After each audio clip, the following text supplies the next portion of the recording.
Why do two people earning the same income end up in completely different financial positions 10 years later? I've seen households earning around $85,000 build $150,000 in retirement accounts before age 40. I've also seen households earning over $200,000 carry credit card balances and refinance car loans every few years. Recent surveys show that a surprising number of six-figure earners still feel like they're living paycheck to paycheck. So income clearly isn't the deciding factor. Over long stretches of time, markets have averaged roughly 7 to 10% per year. Tax-advantaged accounts allow thousands of dollars each year to grow without immediate taxes. High-yield savings accounts rise and fall with rate cycles.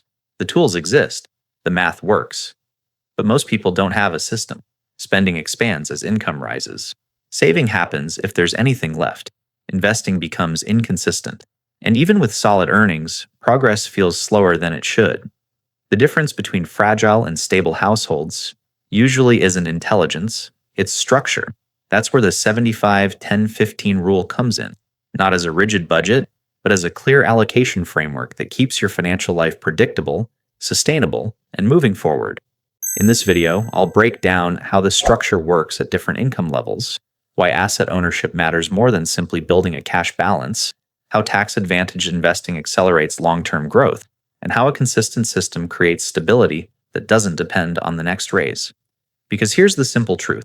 Wealth isn't built by earning more. It's built by directing what you already earn, on purpose. So let's begin with the foundation, the spending ceiling that makes everything else possible. The 75% spending cap, controlled lifestyle flexibility. Cap your lifestyle at 75% of your income. That's the rule. If your household earns $150,000, no more than $112,500 funds your mortgage, cars, groceries, travel, dining out, streaming services, and everything else. The remaining 25% is not for lifestyle upgrades. It has a job. Why does this matter? Because lifestyle expansion is silent. It doesn't feel reckless, it feels deserved. A slightly nicer neighborhood, a $800 monthly car payment instead of $450, weekly takeout instead of twice a month. None of it feels extreme, but fixed costs stack. Right now, even households earning over six figures often report feeling financially tight. Childcare can run $1,500 a month. Property taxes have climbed. Insurance premiums have increased. And groceries cost noticeably more than they did 3 years ago. Income rises, but so do baseline expenses. The 75% cap creates friction before pressure builds. It forces decisions early, when you still have room to adjust. And here's the nuance. This isn't about cutting every small pleasure. If a $6 coffee improves your focus and mood, that might be worth it. But a $70,000 vehicle that feels exciting for 6 months and ordinary for the next 6 years, that's a different equation. Wealthy people who build quietly tend to question big recurring expenses more than small daily comforts. They negotiate insurance, they compare flight prices, they calculate restaurant splits down to the dollar. Not because they're cheap, but because they protect margin. If you spend only 68% instead of 75%, that 7% difference isn't extra cash to upgrade your lifestyle. It's structural capacity. And what you do with that capacity determines whether your income creates temporary comfort or long-term stability. Once spending is capped, the next step isn't growth. It's protection. Value over small frugality. Why big expenses decide your future? Small savings feel productive. Big decisions decide everything. You can cancel 3 streaming services and save $40 a month. That's fine.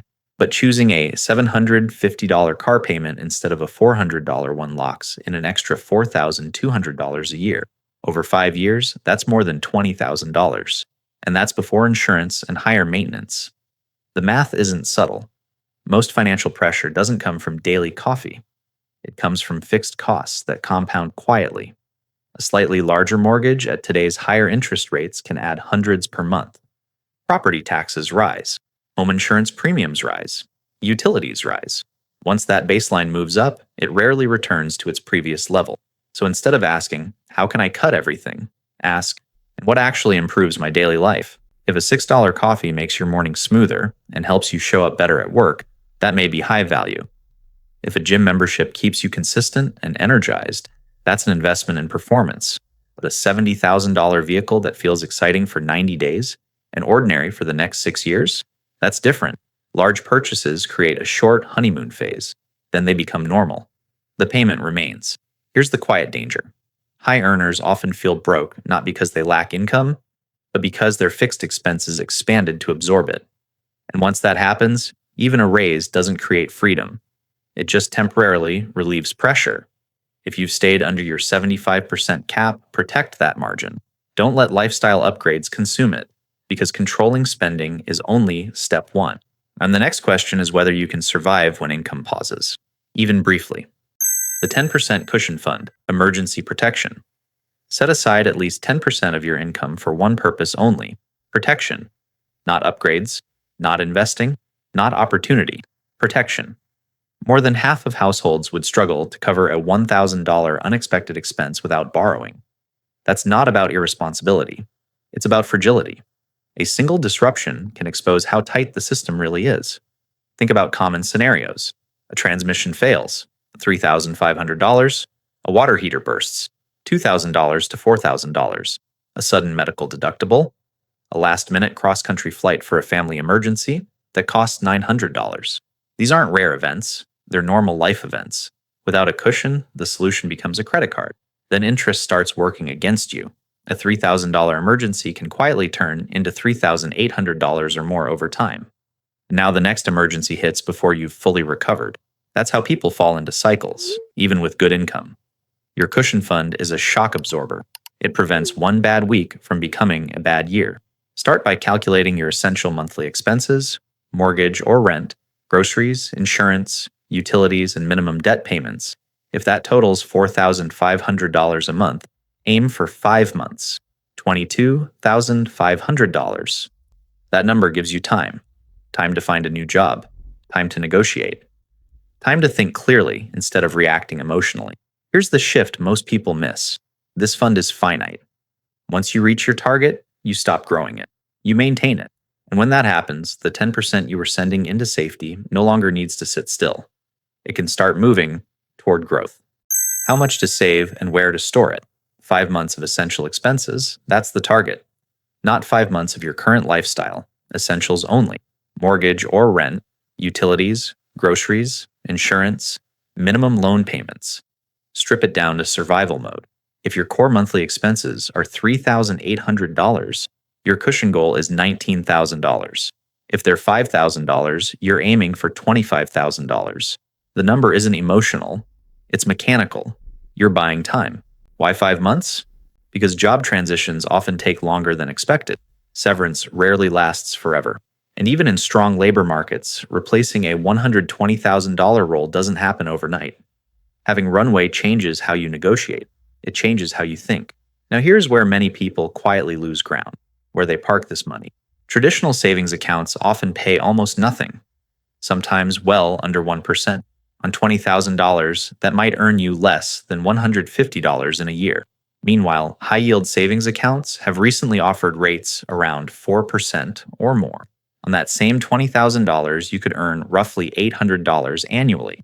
Same cash, different outcome. You're not investing this money, you're protecting it. So liquidity matters, no market risk, no lockup, just accessibility and reasonable yield. Track progress visually.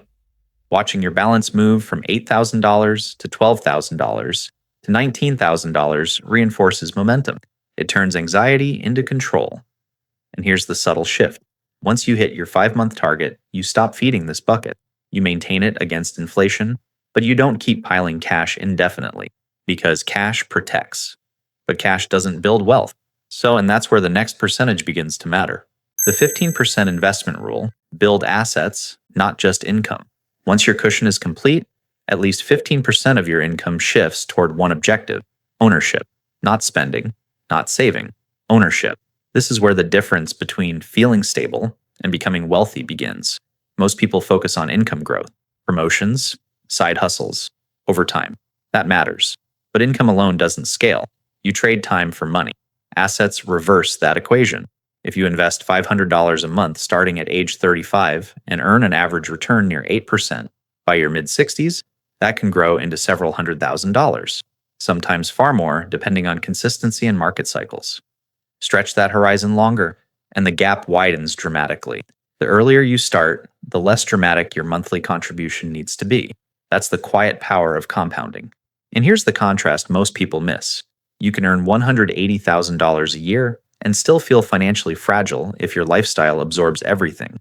But someone earning $90,000 who consistently invests 15% may build more long-term security. Because wealth isn't built by labor alone. It's built by owning pieces of productive systems, businesses, markets, real estate, and funds. The 15% rule creates a habit of converting earned income into assets every month, not occasionally, not when markets feel calm, every month. And once you commit to that percentage, the next decision becomes critical. Where you invest matters, not just what you buy, but which accounts you use to hold it. Roth IRA, tax-free growth strategy. Start with a Roth IRA.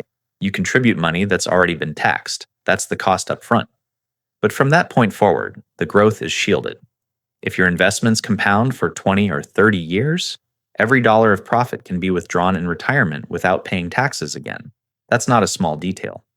Over decades, taxes can quietly erode returns. Eliminating that drag changes the math. Contribution limits apply. If you're under 50, you can contribute up to a set annual cap. You also need earned income, salary, self-employment income, or business income. No earned income, no contribution. Opening one is straightforward. Choose a brokerage firm. Open the account, transfer money from your bank. But here's where many people stall. They fund the account and leave the cash sitting there. A Roth IRA is just a container. If you don't actually invest the money inside it, it won't grow meaningfully. 10 years can pass, and you'll wonder why the balance barely moved. Inside the account, you choose investments, typically diversified funds or ETFs. The structure gives you tax-free growth. The investments provide the compounding. Used consistently, this account becomes one of the most efficient long-term vehicles available. And once that foundation is in place, there's another account that can amplify your progress even faster, especially if someone else is willing to contribute alongside you. 401k, employer match and pre-tax leverage. If your employer offers a 401k, this is where momentum accelerates. Contributions come out of your paycheck before taxes. That immediately lowers your taxable income. If you earn $110,000 and contribute 10%, you're not taxed on the full $110,000. You're taxed on less. That's instant efficiency. But the real advantage is the employer match. Many companies match 100% of the first 3% you contribute and 50% of the next 2%. On an $80,000 salary, contributing 5% means you put in $4,000. Your employer might add another $3,200. That's a guaranteed return the market doesn't offer. It's not hype, it's math. Contribution limits are also higher than a Roth IRA. That allows you to move serious capital into a tax-advantaged space each year. Over the decades, that difference compounds. Actually, here's the nuance. If you ignore the match, you're effectively declining part of your compensation package. Few people would refuse a raise, yet many underfund their 401k. And just like the Roth, funding the account isn't enough. You must choose investments inside it. Otherwise, your contributions sit in cash. When both accounts are working, Roth for tax-free growth, 401k for scale and match, you've built a strong framework. But the final piece isn't about the account structure. It's about how you invest inside those accounts, and whether you keep it simple enough to stay consistent for decades. Why index funds work? Simple diversification that compounds. Inside your retirement accounts, complexity usually reduces returns. Broad index funds allow you to own hundreds of companies with a single purchase. Instead of betting on one stock, you're buying exposure to an entire market segment. That spreads risk automatically. For example, owning a fund that tracks the largest 500 public companies means you benefit from the overall growth of corporate earnings, not just one company's performance. If one business struggles, others offset it. Over long stretches of history, diversified equity markets have averaged around 8% annually. Not every year is positive. Some years drop sharply. But over decades, consistent investing has rewarded patience. Here's the quiet edge: low fees. Many index funds charge extremely low expense ratios. Now that difference matters.